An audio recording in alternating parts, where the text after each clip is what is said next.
So you started out your career with the MRF. Very a young age, at 25, you became the middle manager. Tell us about your career path. See, look, I was very clear from my head that, that sales is something which I love to do, and sales for me was a matter of choice, not a matter of chance. So I started off, I had my baptism by fire. I used to go to people's house, knock at people's doors and sell advertisements for Yellow Pages. So I learned it the hard way and I enjoyed every moment of it. The real happiness came to me when somebody used to slam the door in my face and say, look, you are not required. Many apartments where I went, it was written, dogs and salespeople are not allowed. But I loved the challenge. Insurmountable the hurdle, the more higher I rose. And I did well in that company for 2 years. MRF actually happened by accident because my mom had sent my resume to MRF, so I never knew that I had applied for it, and I got a call and I went to MRF, and I decided very early in my career that, look, I'm going to make some certain trade-offs. So when I went to Uttar Pradesh, and popularly called as Ulta Pradesh, and now we want to make it Ultimate Pradesh, I decided that I will not go home in 2 years. I never went home in 2 years. I never took a holiday in 2 years. I put everything. I put my neck on the chopping block, and I told, look, this is what I'm going to do, and this is what I have to do. So in MRF, yeah, I became the All India champion performer, and at a record age of 25 years, which is still not broken in MRF's history, I became a brand manager. And that is purely because of the sacrifices I made and the determination I had. Look, I have to make it count. And then you went on to work with JK JK Tires. Yes. And by the age of 29, you were the head of Kerala. Kerala. Oh, a very quick growth chart you have there. But then how did MAAC happen? See, I've already worked with Aptech before, so this is my second stint in Aptech, and MAAC is a mark brand of Aptech, and I always wanted to be in the media entertainment industry, primarily because it's an industry which can impact people, which has the power to transform life. Glamorous industry, and it's which I'm really passionate about. I myself make films. No, it was a no-brainer that I wanted to be part of this industry, and that's why I'm here. MAAC has this tradition of getting their alumni to talk in seminars and meet the present students, right? Yeah. A lot of events, a lot of interaction. So off the top of your head, do you have any familiar names that are doing really well in the media and entertainment industry? Yeah, I don't have any top of the mind names, but there are so many of them that is impossible for me to remember the names, but plenty, and I think it's a great motivation for anybody who is undergoing a course in MAAC and then finding somebody who's passed out from MAAC, standing in front of them and sharing the experience. And that's an ultimate joy. I think MAAC students who are passed out are the real brand ambassadors. They are carrying the flag forward. This is a very conscious effort on our part to get that alumni to come across to our students and speak to them. So ABC, it's your short film. How did you become a filmmaker? What was it that drove you to make a movie? I think, in retrospect, when I look back, I think my journey to actually produce or conceptualize filmmaking was purely an accident. Some point of time in my life, when I was running fast, I just took a break, I paused, introspected, and asked myself this question: what is my goalpost, and where am I heading to, and what is the purpose of my life on this planet Earth? And my conscience told me that my existence on planet Earth is to transform people's life, is to impact people's life, because in the final analysis, that is all what counts. The tall houses you build, the money in your bank counts for nothing. But really, and that they are easy to achieve. The most difficult thing today to achieve is to bring a smile on people's lips, is to wipe the tears from somebody's eyes, and to uplift the quality of somebody's life. That's really difficult to do. And when I knew that, look, this is what I need to do in my life, I started a lot of social work. I trained the entire Bangalore traffic police for 18 months on free stress management workshop. And during that training period, when we evaluated all the feedback scientifically, we found that there was a story to convey to the commuters by large. And that is how we made the film, the documentary film, The Resilient Bangalore Traffic Cop, which was very well appreciated, watched by Kiran Bedi, Home Minister of Karnataka. I got the Excellence Award from the Commissioner of Police. I think that's how my journey of life started. And I found cinema is a great leveler. It's an all-encompassing medium which has the power to transcend geographies. Imagine you make a film in Bangalore and somebody in Uttar Pradesh gets influenced, moved, and you transform his or her life. Which other medium you can do that? So I use cinema as a medium. I make film because I'm passionate about it, and because I think that's the best way to bring forth your story into the forefront. So I don't aspire to be a feature filmmaker. I don't plan to make any money from this. This is my way of giving back to society, and ABC was a step in that direction. It is a film which I wanted to make to change the paradigm of short filmmaking in India, and to also inform filmmakers by large, look, that marketing is absolutely important in filmmaking. And for ABC, we got the script from 450 scripts to a national-wide competition. We made the film like a feature film. Every aspect of the film was like a feature film. We did a trailer release of the film in Taj. You will not hear about something in a short film.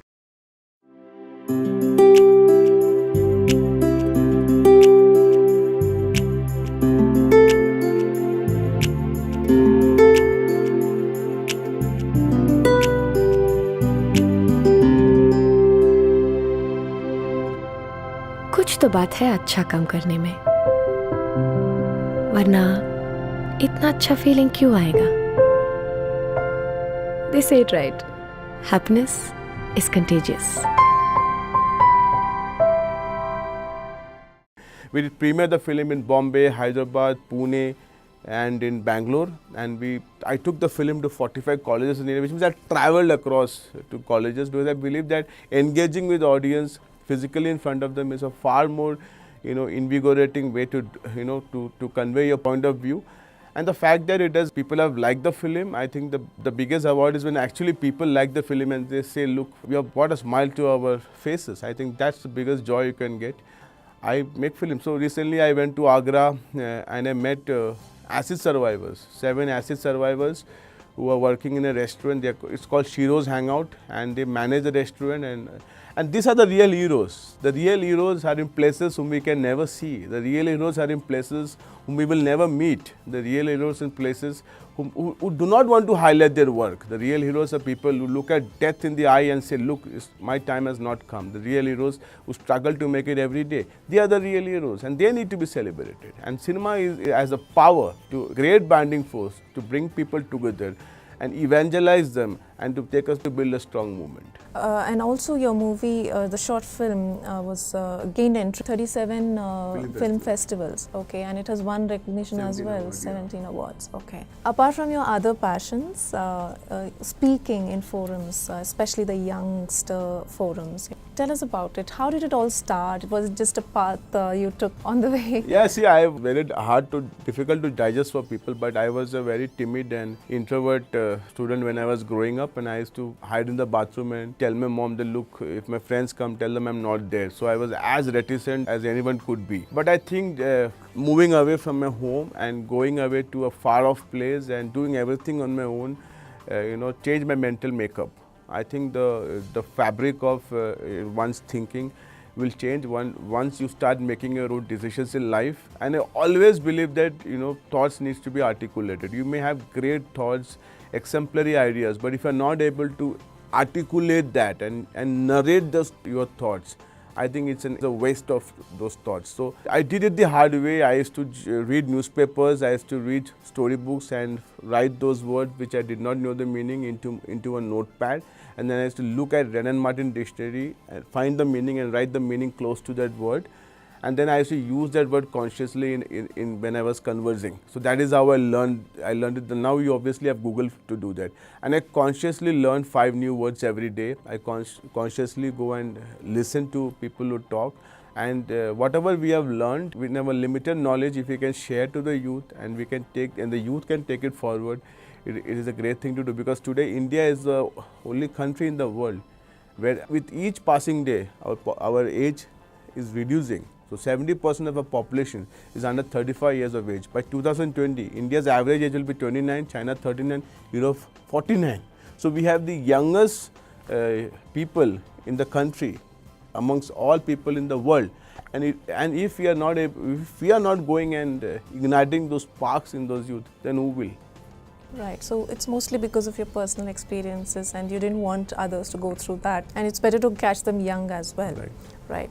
Now this learning that you had during your formative years, It actually helped you become a writer. So, is that your passion as well? See, writing is something which I don't enjoy at all, to be very honest with you, but I am forced to, it's more of a compulsion I write. I like speaking more than writing, but since I write well, that's what people say, I write, and I basically write serious stuff. So I write on social empowerment, education and unemployability and things like that. But someday maybe I'll write a book, who knows. These are all thoughts parked in the basement of my brain. Okay. All right. So we really hope you do end up writing a novel. Maybe if not a book on motivation or not a novel, at least on animation and media and entertainment. So running, you've taken it up very seriously, and you've just completed a half marathon. Yeah, see, I mean, I was always into fitness till the age of 29, and then because traveling schedules and all did not permit me to, to keep pace with my fitness, so I just lost my way in between. But when I reached around 37, 38, I thought that look, my lifestyle needs to be adapted, it needs to change, and fitness has become a way of life. So I run every day 8 kilometers. Because when you are running, you are also collecting your thoughts, because you are all to yourself. And when your feet touches the rubber on the road, the impact is very intimate, and I love that intimacy. And then it also shapes you mentally, because the more fitter you get, your mental balance becomes much better. You're able to think much better, and your entire day goes well. So I travel 25 days a month. I run in all cities, wherever I travel. While I have done 66 officially 10K runs, and I just completed the Airtel half marathon, I run every day 8 kilometers. So my plan is now to do full marathon, and also to do one international marathon, eyeing Tokyo Marathon in 2018. And it's usually associated with a cause, isn't it, when you're running? Yeah, to be very honest, these are very superfluous terms used by the organizers of this thing. I don't run for any cause, I run for only myself. I'm being a bit selfish, because what cause can I run for? I think the way to bring causes to the forefront is through my film, which I'm already doing. I run for myself because I know if I stay fit, I will live long. Right, there you go. It's more for a selfish health benefit rather than anything else. But then you don't have to worry about that, because you're very deeply involved with humanitarian work, into social service, etc. In fact, you have started an eye hospital, a charity organization, Bidar. So how did that come about? I think it's very important for an individual to question one's existence on planet, and why are we here for, and why have we been made capable. We have been made capable, and we have been born to right parents in the right pin code. I call it the ovarian lottery, simply because we need to help those who have not been made so capable or not been made so privileged. 400 million children in India will not read the newspaper they deliver, their children will not study in the school they build. 40% of our population is reeling under abject poverty. Don't they have a right to dream? Don't they have a right to live? Don't they have a right to quality in life?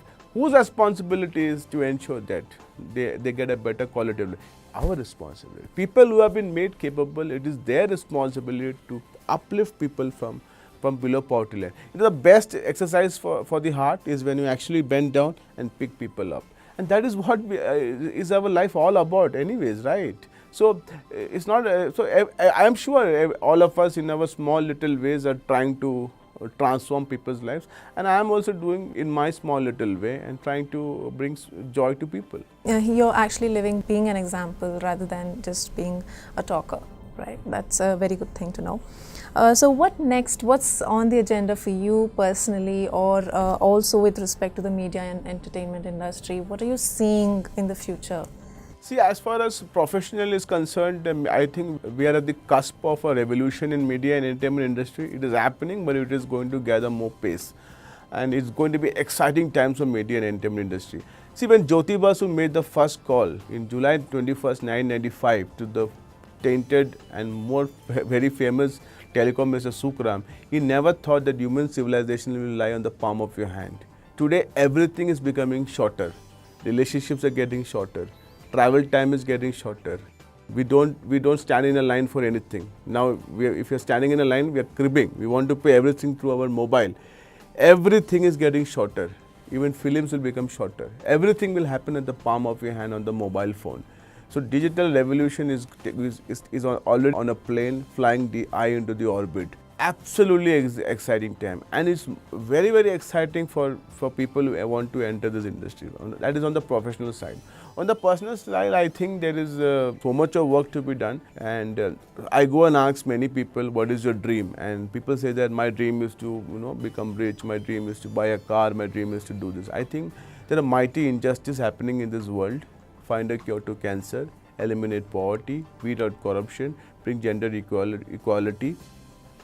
I think these are good causes to be involved in. There are good dreams to chase. I think I'm sure that people will start looking at the life very objectively and not just set materialistic goalposts. Yeah, obviously if you work for a certain period of time, you will get a car. But I don't think that's what somebody should aspire to do. There's a lot of things to be done. Samuel Harvington, the famous Harvard historian, said that the gap between India's reality and gap between India's planning is not a lie, it's a disappointment. And the youth of today, the present generation, has to fulfill this unfinished agenda. Well, on that note, we wish you luck in everything, all your projects that you want to. Thank you very much, viewers, for watching us on the show. We will see you again. Have a nice day.